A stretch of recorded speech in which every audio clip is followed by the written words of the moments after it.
আসসালামু আলাইকুম। যে যেখান থেকে আমার ভিডিওটি দেখতেছেন সবাইকে জানাই স্বাগতম। আমার পানেশ্বর, আমার জেলা ফেনীশ্বর।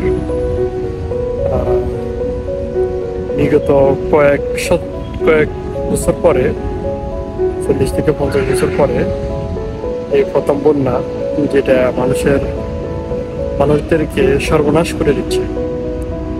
বিশেষ করে ছাগল নাইয়া, পশুরাম, ফুলগাছি।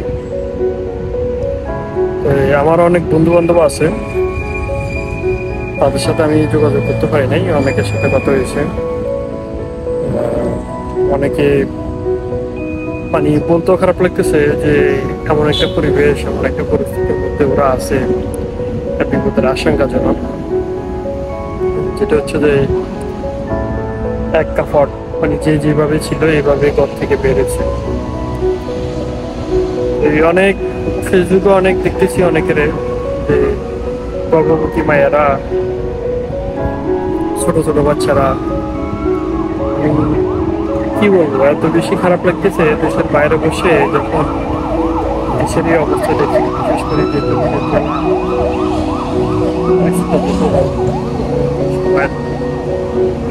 আসলে মানে খুবই হতবদ্ধ।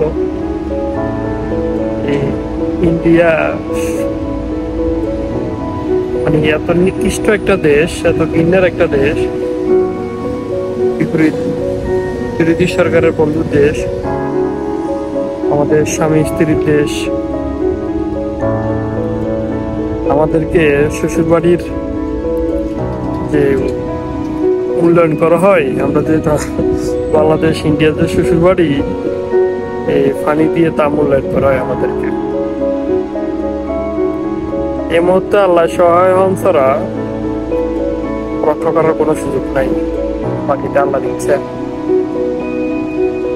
আল্লাহ এই গরিব মানুষদেরকে, আল্লাহ এই অসহায় মানুষদেরকে, আল্লাহর গুনাহগার বান্দাদের আল্লাহ কখন মদত করবে, এটা হচ্ছে আল্লাহর ইচ্ছা। আল্লাহর কাছে একটাই চাওয়া, আল্লাহ যাতে আমাদের সবাইকে রক্ষা করে। আমিন। আমার এক বন্ধুর সাথে কথা বলে জানতে পারলাম, ফেনী সদর হাসপাতালের মোড় থেকে ফেনী পলিটেকনিক্যাল, কম্পিউটার ইনস্টিটিউট, তারপরে ফুলগাজী, পশুরাম, ছাগলনাইয়া যে এলাকাটা আছে, ভয়াবহ ভয়াবহ অবস্থা। এখন ফেসবুকে ভিডিও দেখতেছি, লাল ফলের অবস্থা অত্যন্ত ভয়ানক। আমাদের সোনাগাজী সসেন্দিয়ার মানুষ আশ্রয় কেন্দ্রে 5 বছর মধ্যে মানুষের কথা আমার জানা নাই। বাড়িতে ফোন দিয়েছে, আম্মুর সাথে কথা হয় না এখনো।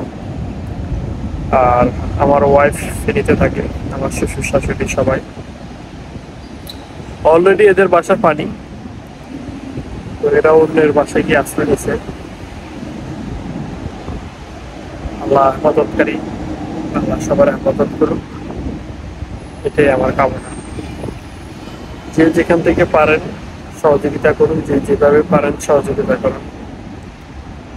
দেখতেছি ছাত্র কল্যাণ ভাইয়েরা, বিভিন্ন দলবল নিঃশেষে অনেক প্রাইভেটার আছে যারা আসলে কাজ করতেছে। আল্লাহ সবাইকে বিপদ থেকে রক্ষা করুক। তো সবাই দোয়া করবেন, সবাই এগিয়ে যাবেন,